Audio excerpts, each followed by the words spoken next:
The opinions expressed in the following program are those of the producer and not necessarily those of WKTV Community Media.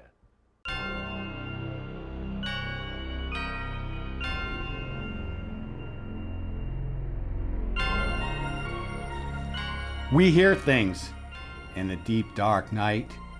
We see things in the shadows, in the corners of our eyes. In mind and dim light, we sense things when they just aren't right. Our dealings are not with human flesh and bone, but rather with an essence that defies even the basic laws of nature, like space and time. These elusive selves challenge our logical minds, forcing us to take faith in the unseen, the unsubstantiated. We cling to theory, statistical inevitability, and the imminent manifestation of mystery. Brought to you by WKTV, I'm your ghost hunting host, Wayne Preston Curtis Thomas. Welcome to a very special episode of Grand Rapids Ghost Hunters Paranormal Podcast. As always, we ask that you please keep an open mind about things that you might not easily believe as we explore the mysterious. Normally at this point, I introduce my co-host. However, we had a family emergency. Mama Mary Bassett was supposed to join us, but she's at the hospital right now with her husband. So hopefully that turns out okay. A bad cut, but hopefully he's stitched up and everything's going to be fine there. Now, Mama Mary does quantum healing hypnosis technique, so that's going to be significant to this show. She would have been a welcome addition. And then my other normal co-host, Brandon Jose, he's on vacation, so he's headed to Alabama. And then we have Kim and Tanya, a co-host also that couldn't make it. But so I'm here, and our very special guest is an author. She's a speaker. She's an experiencer. And you UFO people know that is the new word for abductee. And she's also the assistant director for the North Carolina MUFON. Please welcome to our show. Well, I'm going to first, before I introduce her, I want to read chapter 3, the first sentence from chapter 3. And this is going to explain a lot, and then I'll introduce my guest. As a little girl, my attention was focused on my soul, astral travel, UFOs, meditation, psychic abilities, reincarnation, and the afterlife. That was Sev Tok as a little girl. Please welcome to the show, Sev. Hi, Wayne. Well, thank you for that marvelous introduction. And I'm reading along with you the first sentence of chapter 3. Yeah. It's my pleasure to be with you. Hello, everybody who's watching and listening. Thank you for spending your time with us. Yeah. Now, I didn't point out that you were born in Istanbul, Turkey. So yes. you did the warm up. You counted to 10 in Turkish. That's a first for our show. But yeah, that chapter 3, that first sentence, I think that says a lot for you and how you grew up. Maybe you could get into that too a little bit, and then how your father was an influence on you, and what, your brother or sister? Sister. Okay, but the both of you, how your father influenced you at early age. To me, right after he passed away, 4 days after he passed away, he came in a ball of blue light in the living room. And I knew something was happening. I just came back from Hawaii. I had just gotten back in the house, literally from Hawaii. And I sat down and I took out all the shells and all the lava rocks, which I wasn't supposed to take, which I took, and everything. And I'm putting it on the table. And all of a sudden, I see energy coming off of it intensely. And I heard the sound pitch of the room start to increase and increase and increase, and it was layered and layered and layered. And I turned to the cats and I said, "What is happening? Something's happening!" And then, whoosh, my dad appears in this beautiful big orb of blue light. So I think that's chapter 1, right? Is that how chapter 1 begins? I don't. Chapter 1 begins by my description of my first conscious memory of ET contact, which was when I was 10. Okay. And that went on for a couple of years. But I think we need to go back even farther. You said that your dad would play psychic games with you and your sister, and that you could actually bend spoons and spin tiny pinwheels with your mind alone. Now, that's pretty crazy, huh? Well, it wasn't just my mind alone. We would put our hand around the pinwheel. I actually have a video of it somewhere. And it would start to rotate and just spin super, super, super, super fast. Oh, yeah. That's amazing. That's some kind of a carnival trick there. I mean, shoot, I think most little girls are playing with Barbie dolls. I did that too. You did that too. I was wondering. Yeah. So you did have sort of a normal upbringing, but your father was instrumental, I think, in setting your path. He really was, and I'm just so grateful that you noticed that and that you picked up on that and that you're mentioning it. My mom, who's alive, is also very intuitive and psychic and very spiritual and artistic. And she had an innovator. My parents were before their time, especially for old school Turkish people. They were like, all of their friends thought they were very unusual. Okay, right. Yeah, I mean, growing up in my family, I think we had a lot of superstitions, but they didn't bring a home Ouija board for us to play with. You said as a child you actually traveled between dimensions and you did automatic writing. Where you were channeling in this automatic writing. Yeah. You allow the spirits to manipulate your hand. What kind of messages were you getting back when you were a child? Do you remember any of those? Yes, I started actually writing down the messages when I was 15, 16 years old. And back then we called it automatic writing. Now we call it channeling. Before then, I never really wrote it down. But what came out was information that was not information that I knew or that I talked about. And it also came out perfectly written. I would write pages and pages and pages and pages, and there were no mistakes. And that's not how I write. When I sit down to write, there's a line here and a scratch here, and this goes here and that goes there. And that's how I knew that this was coming from outside of me. And the messages were really beautiful in that they were very encouraging, and they were all about love and frequency and unity and consciousness and vibration. Yeah, your book is real positive, that positive message. And I think you say that love is the highest frequency. That's what you said in your book. Yes. Your name's cool. Sev Tok. SEVTOK, and it translates to loveful or maybe full love. So, is right along your message. You were born to be a messenger for these messages that you're getting from the aliens. Thank you. Yeah. Mm-hmm.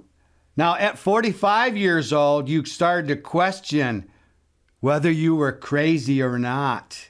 Yeah. And you actually used a few words that you talked about fears when you were coming out. You said you had the fear that maybe you were going to be perceived as a screwball, a wacko, crazy, weird, or a kook. Yeah. Did you get past that fear? Yeah, I'm past that. I'm way past that.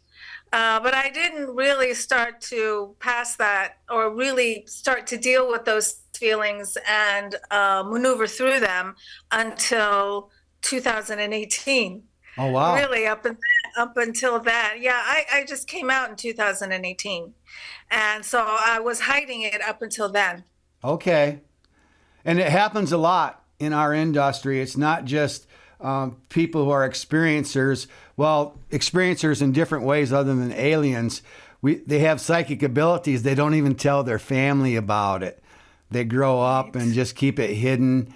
Or if they see Bigfoot, they don't want to tell anybody because they're going to be called a kook or crazy. But actually, Navy pilots, the same thing. They don't want to come forward.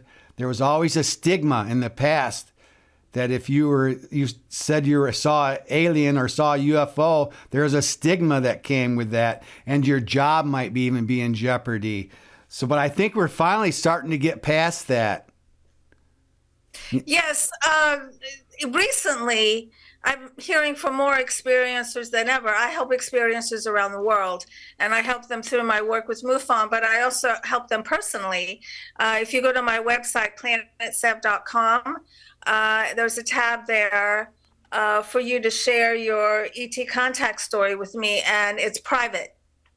And I'll help you. If you need help processing it, I'll help you as much as I can. And this is free. I do this for free. Okay. And then I also have a section on my website called True ET Stories, where I share some of these stories along with the drawings and the pictures, but I don't use the names unless someone gives me permission to use their names, because I think it's important to share. Because someone who is confused and afraid, if they see a story similar to theirs, or if they see a picture of a being similar to what they saw, it really helps in the process of acceptance. Oh, I bet. Yeah. I could have listed that on your bio because you do. You go and help those people, those experiencers who are having trouble with it, maybe having some of the same fears that you had. Yes. You know, you said in your book you also had a fear of the grays. It was actually a terror, you said. Now, Yes. Originally. It was, yeah. I love how you really read my book. I am so grateful, Wayne. This is fantastic. This is very fun for me. Yeah, thank you for spending all that time. And also on the time on all these wonderful questions. You're asking great questions. So I was terrified of the grays up until 2018. Oh, wow. You know, the cover of Whitley Strieber's book, there is no way in hell. I looked at that thing once and then I could never look at it again. And I grew up not being able to look at pictures of grays. I couldn't watch movies about them. I couldn't read anything about them. They were just, I couldn't deal with them. The fear was overcoming. And they're the ones that help me face my fear of the ETs. They're the ones that help me actually step into my path of authenticity. I really do believe that the ETs, including the Greys, were helping me all along. But I thought the Greys were evil up until 2018. I thought they were bad, and I thought they were toying with me. I thought they were victimizing me, because back then I thought everybody was victimizing me because I was the best victim on earth. That was my definition of myself. And I had a couple of abusive relationships because of that.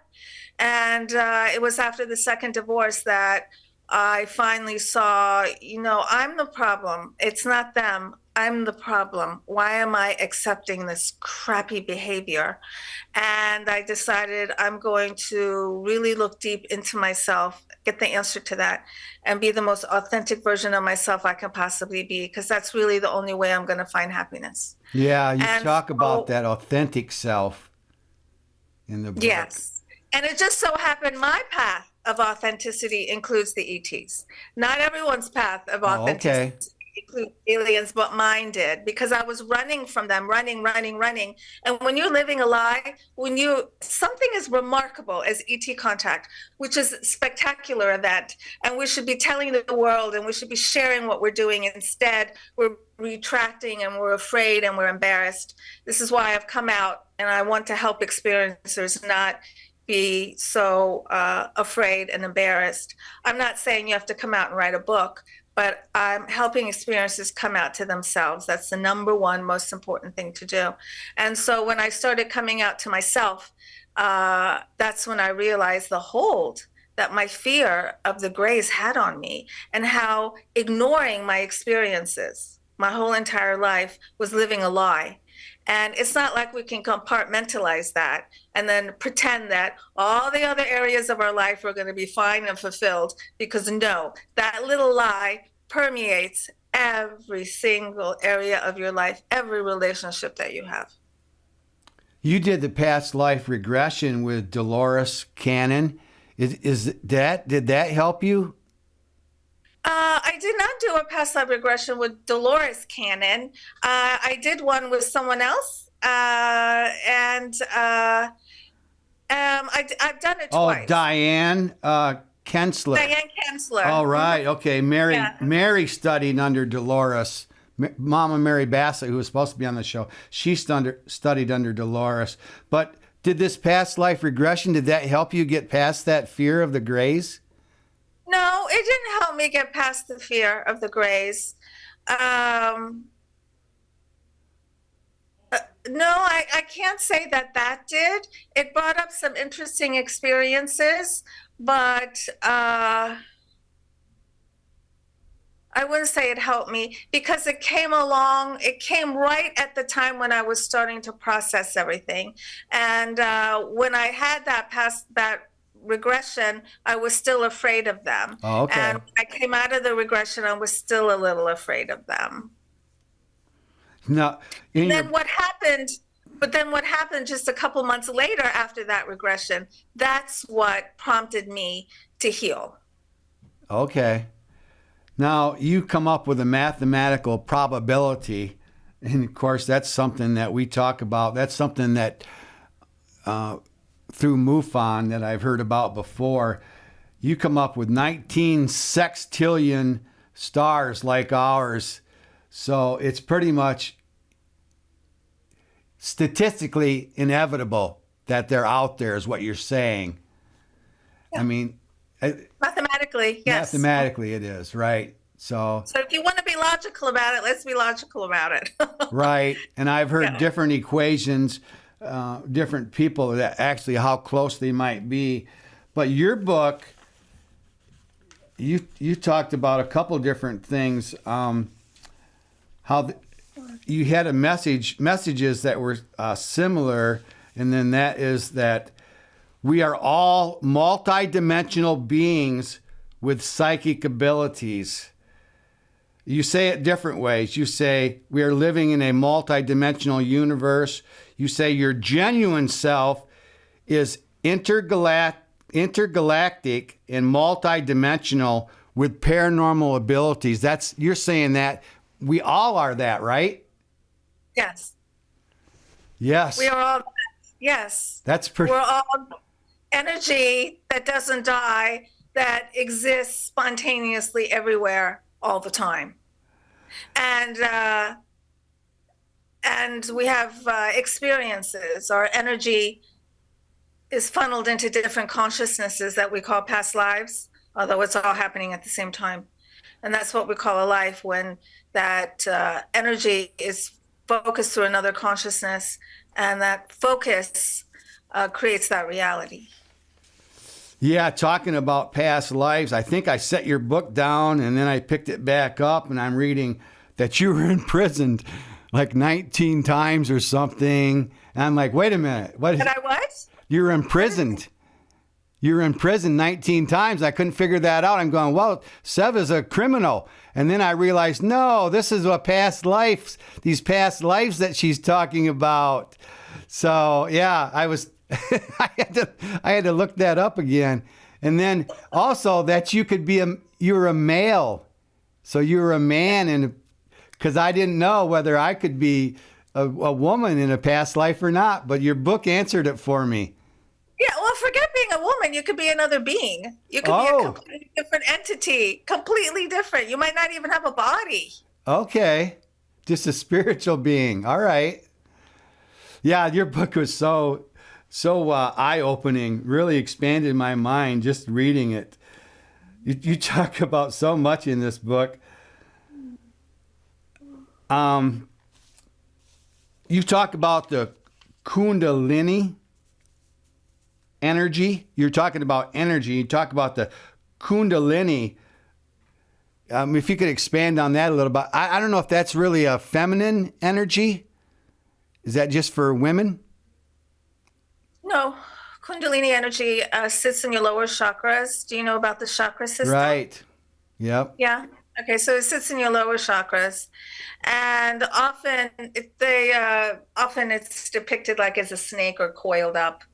And when it starts to uncoil, or when that snake starts to slither up your body, when it's activated, some things happen. For instance, your desire to know the truth is unquenchable. All of a sudden, you have to know the truth about everything, including yourself. And all of a sudden, the truth is the most important thing. So you want to present yourself as the most honest, truthful version of yourself that you possibly can. And thus, the peeling back of those lies that you've created, peeling, because we all have so many layers of lies constantly peeling back. And I do believe that when the Greys marked my back in 2017, they marked me on my tush. First, they put a red X on my left cheek, and then 9 days later, they put a red X on my right cheek. And I do believe that was a Kundalini activation because my desire was to live authentically. That is related to Kundalini energy. And at the time, I didn't know the Greys were helping me, but I really think that they were helping me in my desire to live as authentically as I could by activating that energy. And it doesn't have to be activated through red X marks on your butt cheeks. It can be activated just through yoga, meditation, channeling, just your spiritual work. Okay. You say that the ET contact was continuous, and often you had strange marks on your body, geometric things, perfect triangles. And I don't know, can you see the red dots here? I'm guessing this is about maybe twice as big as what was on your butt.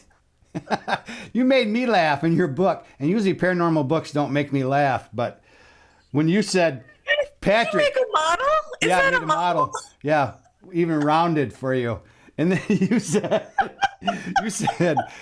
Patrick, check my butt.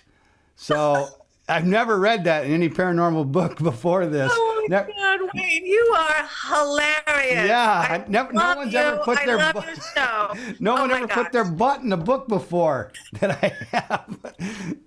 But I'm guessing these dots are like twice as big at least, right, than what appeared on your hiney? Yeah. Okay. Yeah, that's a little bit bigger because the original ones were about 1.5 to 2 inches. Okay. Like that. Yeah. And but they look like that. People need to buy the book just for that reason alone. Just to see a picture of my butt. Yeah, your butt with the X's on it. Because, I looked up. There it is, right? Oh, it shows up better than I thought it was going to. Yeah. X. There's the original. There you go. That's dark there, right? And then X, I looked up what X could mean. That's like yes. It's like a distress signal for its universal distress signal. X, a big X. If you're lost on an island or something, you make an X. And then, X-Files, that's just, X-Files, I don't know if it was related to that. One X could have been a bug, maybe. I mean, he would have had to been biting you in the exact pattern. But after the second X showed up, you must have really been spooked, weren't you, at that point? Oh my goodness, yeah. Well, these X's are, if you look at them, they're equidistant. I've had people actually measure these X's before, and the picture of this X for the past, when did I write this book? For the past 5 years, has been traveling around the world, and nobody has been able to come up with an ulterior explanation as to what burned those X marks in my tush. Right. to answer your questions, when the second one happened, yeah, I went into an existential crisis right then and there. Right then and there. It's really hard to describe, but it felt like I was just floating in nothingness. Like everything I knew just was gone. I didn't know who I was anymore. I didn't know who we were as a human race anymore. I didn't know what I was doing in the middle of the night, going out and hanging out with aliens. I didn't know what they wanted with me. Like I knew nothing. Like I felt like it was almost like a rebirth and I had to know everything all over again. And it was very scary because, like I said, at that time, I thought they were evil. I thought the Greys were bad. And after I calmed myself down, I declared for the first time in my life that I needed help because finally I realized I can't deal with this alone anymore. And I didn't know who was going to help me. But I figured I'd let that organically happen. That's what I do. If I want something or if I want to do something or if I want something to happen, I just make it my intent and then I just allow it to organically happen. And so just a few months later, I came across Kathleen Martin, the niece of Betty and Barney Hill, a world-renowned ufologist. And she helped me tremendously. And now we've become friends. She's actually endorsed my book. I'm so honored. And she's come here to visit me, and she's a joy. And because of how much she helped me, I wanted to try my best to help other experiencers because she helped me step out of the fear and she validated things for me. And that changed my life for the better. Coming out was the best thing I've ever done in my life. Yeah. The number one best thing I've ever done. All the things I was afraid of that was going to happen if I came out, they didn't happen. Okay.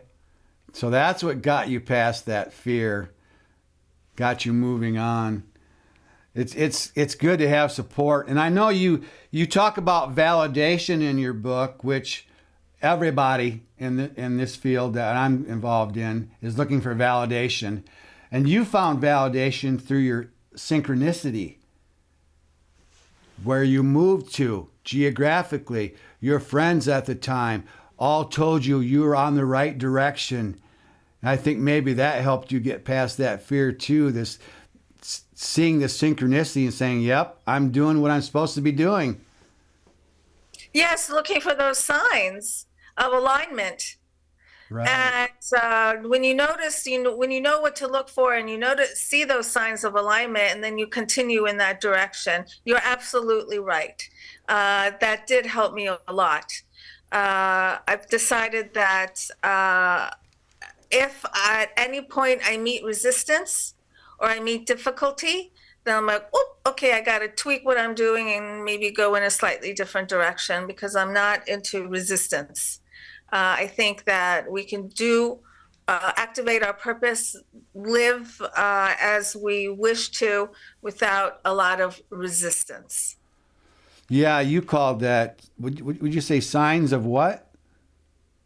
Alignment. Signs of alignment, right. I always called them a significant coincidence. That's before I knew what synchronicity was all about.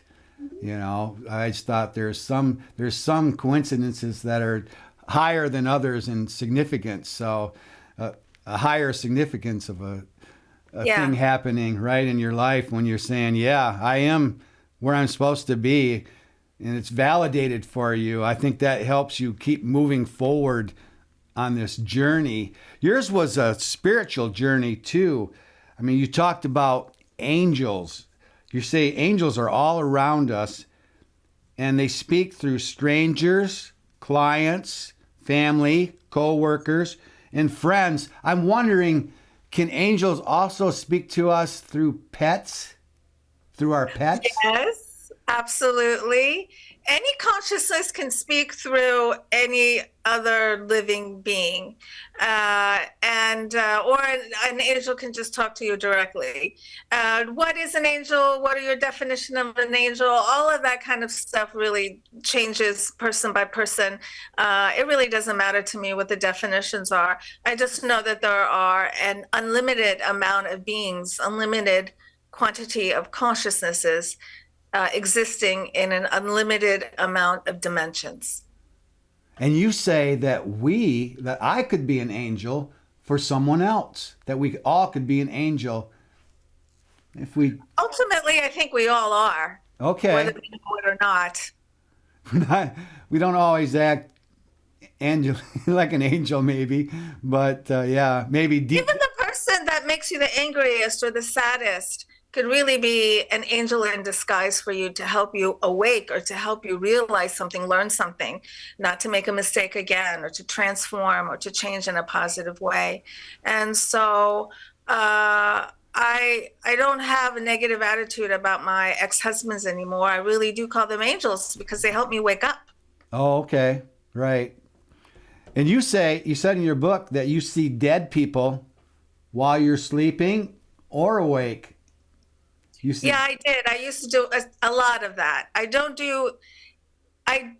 entertain myself with people who've passed as much as I used to. When I first started my spiritual career, I did connect with dead people for my clients.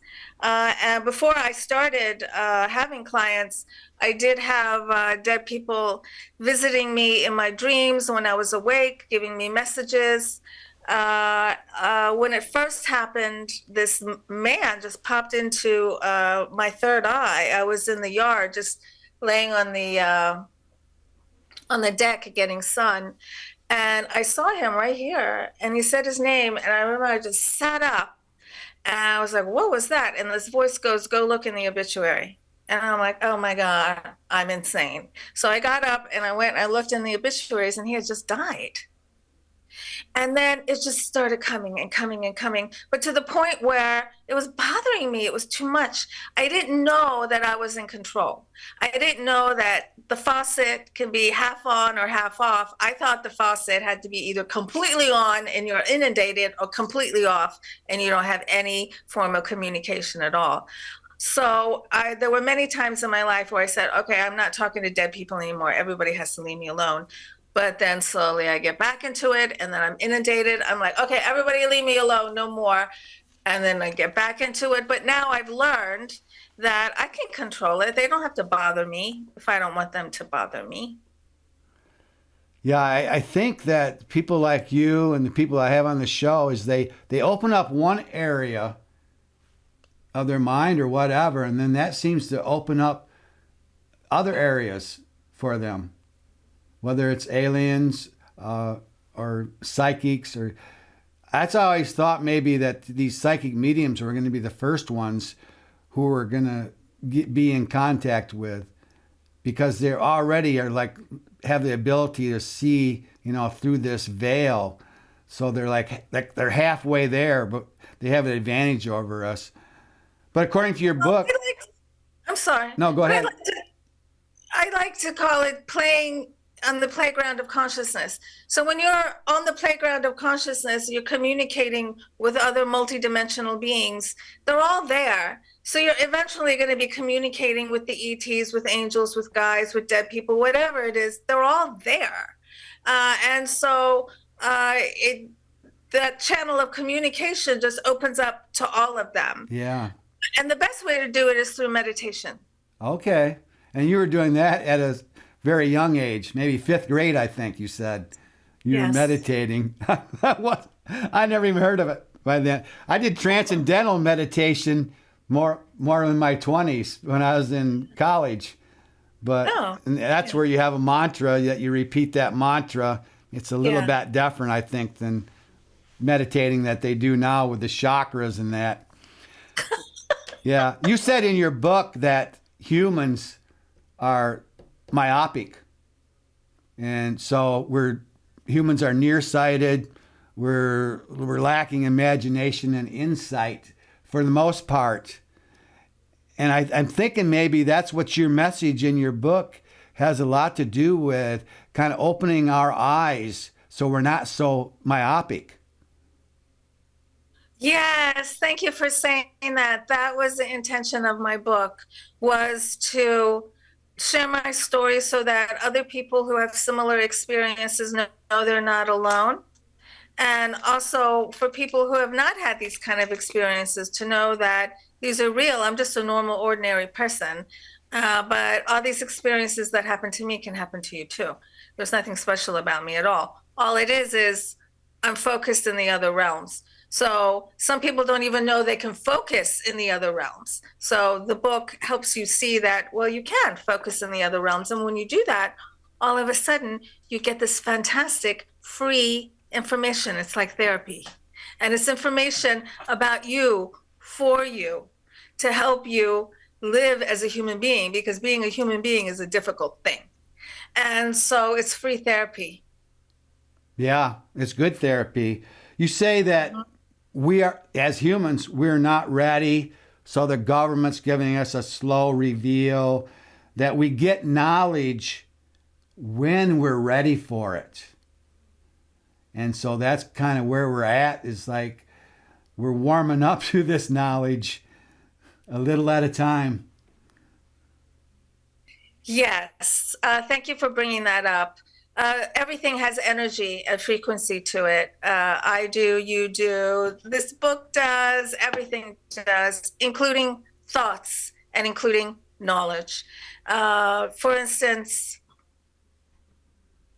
what we call an aha moment or an epiphany is really you aligning with the energy of that knowing, because we have all this knowing inside of us and it all has different frequencies to it.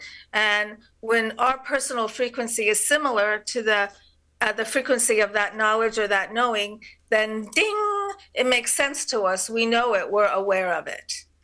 And so that's why I say that.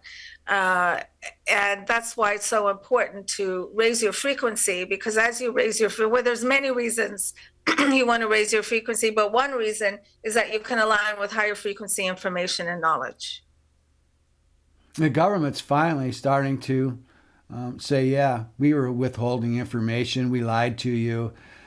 This stuff is happening. They're finally starting to come forward, right? But what the aliens are offering us is not a bad thing, according to you.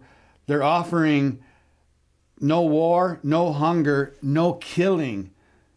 It's like a kinder reality infused with empathy and love. That's what you're telling. Yeah, that's what you're telling us they're offering us. That doesn't sound so bad. No, once you can get over the fear and really listen to what they have to say, it's beautifully transformative. And in fact, right now, I'm working on the talk that I'm going to give at the McMinimans UFO Festival next week in Portland, Oregon. And my talk is called Our Aliens Are Galactic Saviors. And I'm going to be sharing true ET contact stories, people who've gotten in touch with me, told me their stories and shared their drawings and their paintings with me, and they're beautiful. And I'm going to talk about the information that the ETs gave them. And pretty much the information that experiencers are given, we're given very, very powerful information, and it tends to be in the following categories: scientific and innovation, the hybridization program, spiritual and self-empowerment, future events for mankind, and how to strengthen psi abilities. And so all the ET contact stories that I'll be sharing in my talk at the McMinimans UFO Festival would be demonstrating all these different types of information that we get from the ETs. Oh, yeah, nice. Yeah, you said every human has an ET link. And to get personal, you saw your own ET baby in a big test tube. And you talked about how it had the bluest eyes. Yes. Let me see if I can find that picture. At the time, I did not know I had anything to do with that baby. It was just perplexing to me, very, very confusing. It wasn't until what happened to me in Roswell, New Mexico, I think in 2016 that I realized that I have something to do with the hybridization program. But this is a picture I drew Right. of, I was in this room, this very dark room with that tube, and in it was floating a baby with the bluest eyes I've ever seen. And behind me were three grays, tall, medium, and short. And this is before I knew they even came in different sizes. And they were very nice. And they were saying, we're just going to stand back here while you look at the baby, take all the time you need, no hurry. And that made no sense to me. I didn't feel anything for that baby. And I popped back into my room, wide awake. That's one of the signs when you are deposited back into your bedroom or into the room and your eyes pop open and you are wide awake. There's no grogginess. It's not like you're coming out of a dream. That's a sign that you just came out of an experience. And I told myself, I don't know what the hell that was. I didn't know anything about the hybridization program at that point because I still wasn't reading anything about UFO stuff or aliens or anything. And I just kept it a secret. But then in 2016, my ex partner and I went to Roswell and we had a shared experience. And they gave me more information about the hybridization program and they reminded me of that baby in the tube. And also, I've had another experience where I was healing hybrid babies, but there were human beings involved. And the hybrid babies were very, very sick. They were spitting up blood. So I don't know exactly what that experience was. Was it MILAB, military abductions? Are there hybridization programs that humans are involved in? It seems like whenever humans are involved in these kind of things, they get all messed up. Are there just human ET, like me and ET? And then are there hybridization programs where there's government officials or some kind of human officials that are also involved doing their own hybridization programs?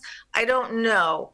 I get the feeling that there's a variety of different programs and that the ones that the humans are involved in really don't have good intentions. Okay.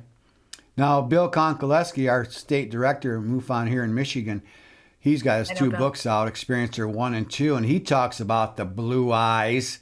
And I'm reading another book right now by Dave Emmons, who talks about the blue eyes. So, I mean, that's three.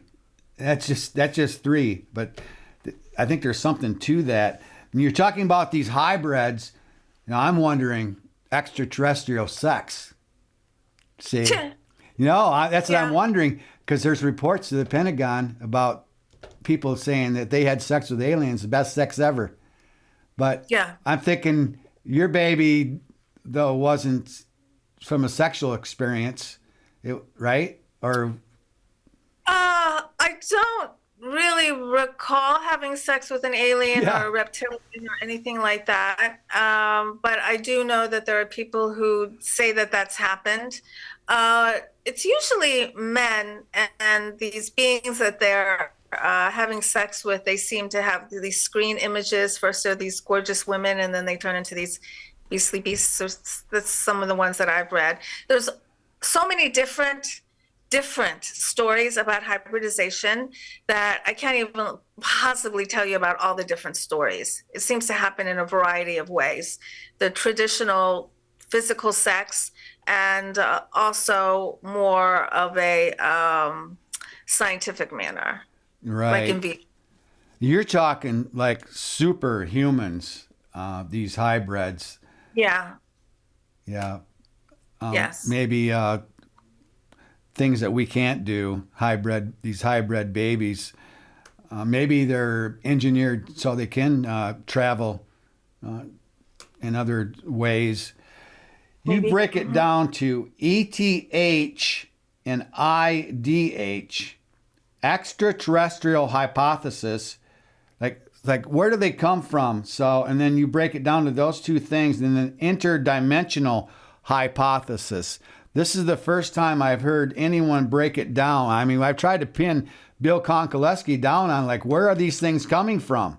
And you're saying they travel through different dimensions, or they travel through large space. Portals. Okay. Yes. But Yeah. these two different ways you talk about. It's the first time Yes. anyone's ever talked about it that I know of in a book that I've read anyhow. Okay. Yeah, I was glad you So broke that down. thank you. You can have a 3D experience, or you can have this interdimensional, multidimensional experience that makes it feel like a dream. And I've had both. In the middle of the day, a couple of years ago, I had these two blue light beings walk in, and that was while I was wide awake. They were interdimensional beings, and I could see them. And then that really isn't as common as the interdimensional travel. Oh, okay. A lot of people are having that. And so that experience, when you remember it, it feels dreamy and it feels hazy. And so that's why a lot of people discount it as a dream or an imagination. And that's what I used to do. But then that same kind of experience brought me 2 red X's on my tush. Yeah. And that's how I realized dreams don't burn 2 red X's in your butt cheeks. Right. So these real experiences, but they feel hazy and dreamy because they're happening in another dimension. It's another aspect of you. Okay. I don't know exactly where to go from here. I know, well, you talk about Earth's collective consciousness. And you talk about there's 3 different things that you have to do. You have to believe, number 1.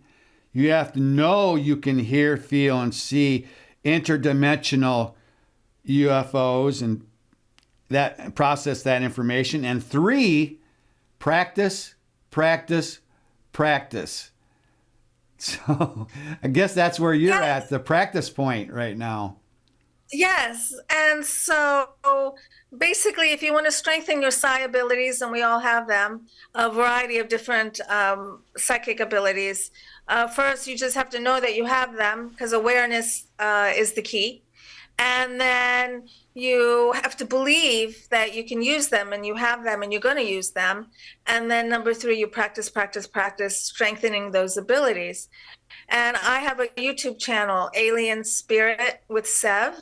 And I created this 3-part series of videos to help you raise your frequency, because it's really important when you're looking for friends in the galaxies that you do that with the highest frequency that you can. And so these videos help you raise your frequency. And at the end of each one, I created a meditation, a guided meditation with my voice.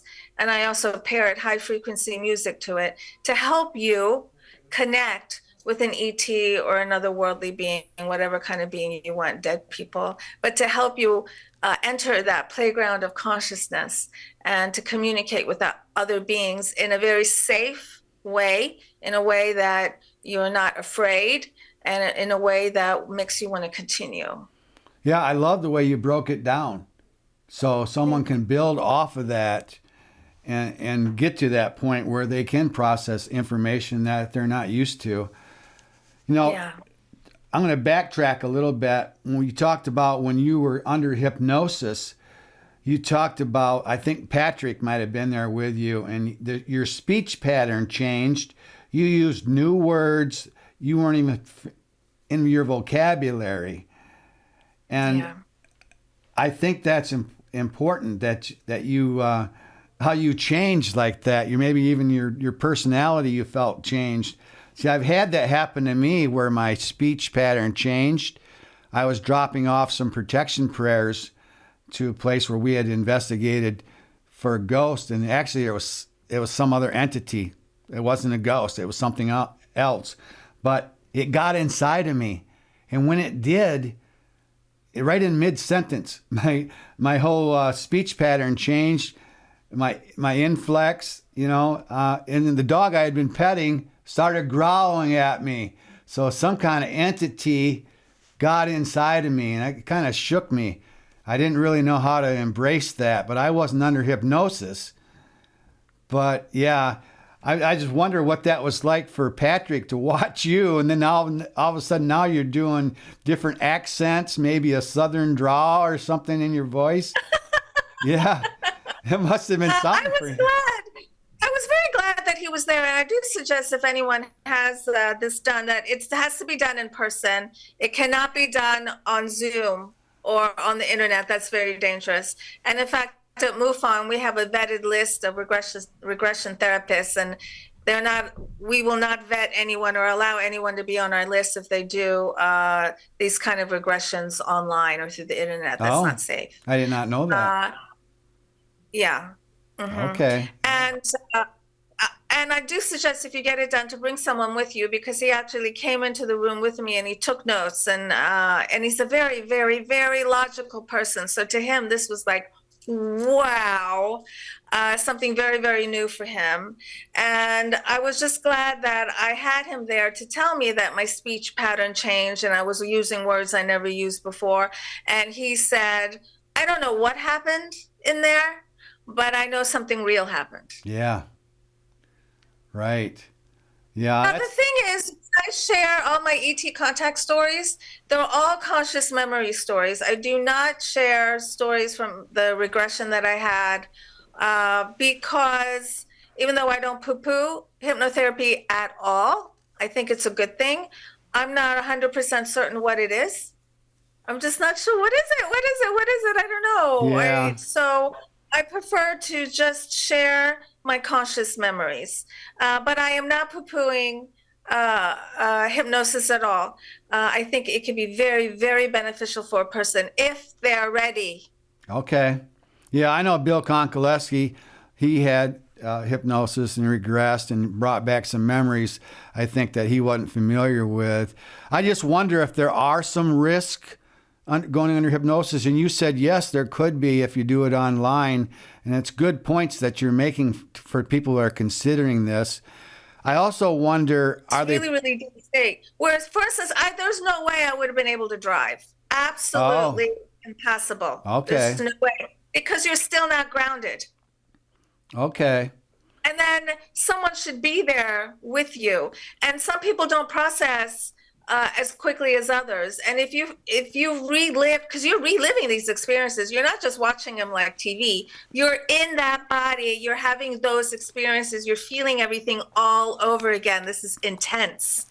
And then if you experience something scary and horrible, and then your hypnotist is like, okay, bye, thanks for the session, click, and you're sitting in your bedroom all by yourself, right, having to deal with this scary memory, that's not a good idea. I was wondering if people are prone to confabulation, where they think they're telling the truth and it seems like a real experience, but under hypnosis, is it? And I think that you're questioning that a little bit. That's why you want to deal with the stuff when you're wide awake, that you know for sure what you experienced. Yes, that I know for sure. Although the information that has come through in my regression therapy has been very helpful, and I am glad that I had it.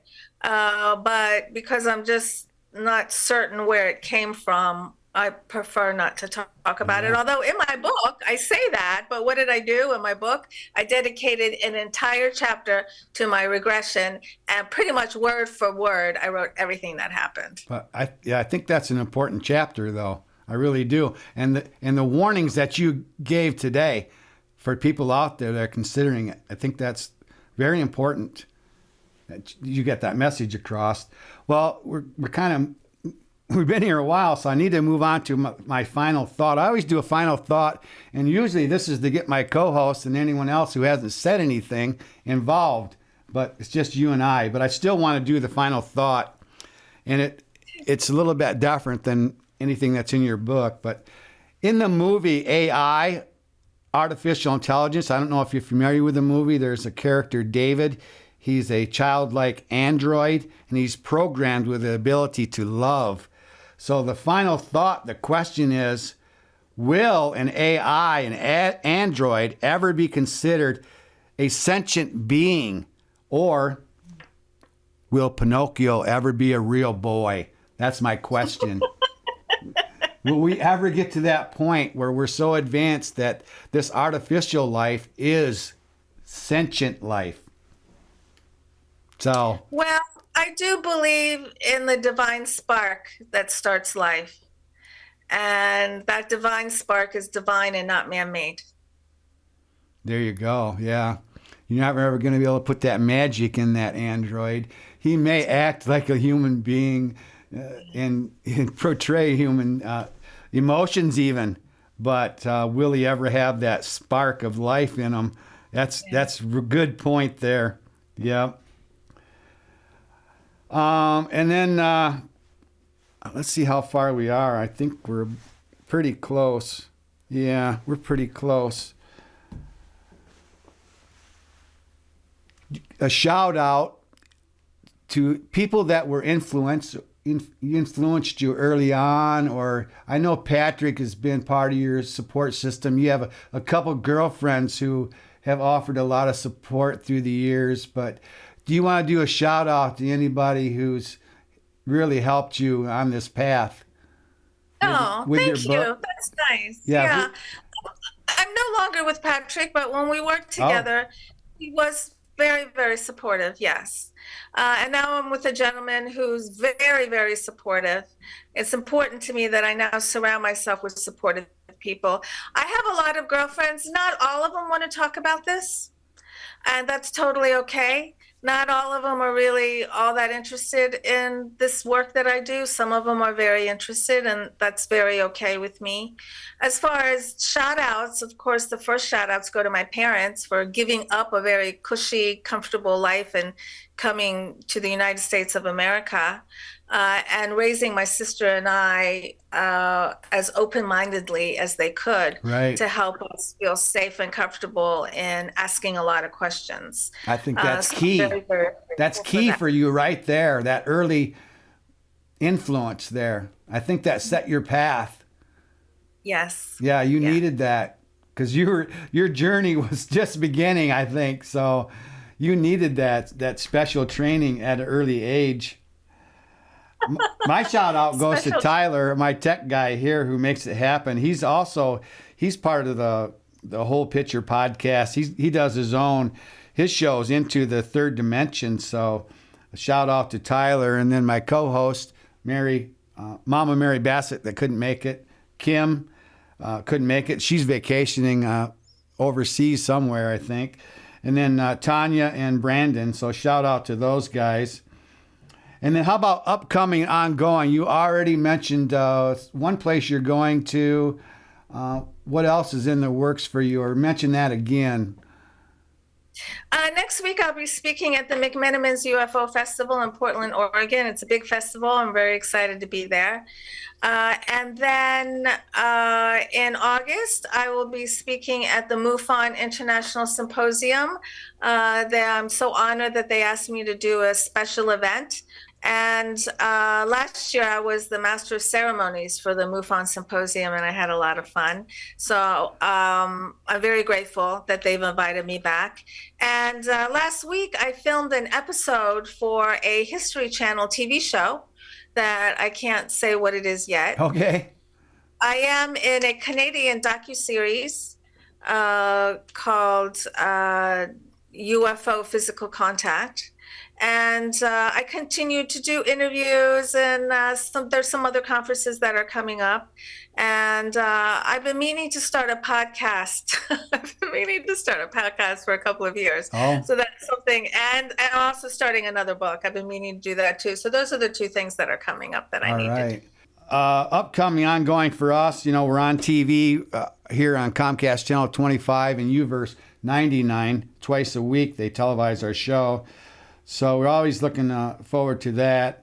And then my next show is going to be with a shaman, Shaman Wu.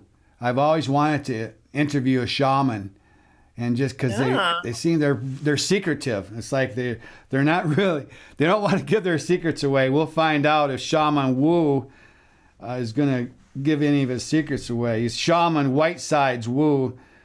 So, and then I'll be lecturing in October at all the KDL libraries in our area, 5 different ones. So looking forward to that. Yep. But anybody. So it's the inspirational thought, and then the show is over. And my inspirational thought, you say in your book that there's more out there than you can imagine. There's more out there than you can imagine. So I took off of that and I went to William Shakespeare, Hamlet, Act 1, Scene 5. Hamlet says, "There are more things in heaven and earth," and Horatio answers, "than are dreamt of in your philosophy or science." So in other words, and I think, Sev, you said this in your book, the human imagination is limited because it's just your human imagination. The human knowledge is limited. So don't be handicapped by your own dreams. Dream bigger. Dream beyond. That's my inspirational thought. And if you'd like to comment on that, because I know you said that there's more out there than I think that we can even imagine. Yeah, no, I'm not going to comment because you said it perfectly. Okay. So dream beyond. And I know you've had some really crazy dreams. We didn't really get on that too much. You brought dreams up a few times, but the way you dream, I think you've gone past. You've gone that another notch into your imagination, which I didn't even know. I didn't even consider that before I read your book, that there's more out there than I can even imagine. I can't be limited by my own imagination. I have to see beyond that. Thanks to you, Sev Tok. Thank you. You, Wayne, are wonderful. I enjoyed this so much. It feels like you did a book report on my book, and I loved it. And you're just darling, and you're thorough, and you're smart, and your questions are great, and you're knowledgeable. And I would love to come back if you'll have me, because I enjoyed you and the show so much. You know what? I think we'll do that. I think we'll talk again when maybe my co-host can enjoy this as much as I have. So thanks so much, Sev Tok. Keep up the good work. Be brave. Peace out.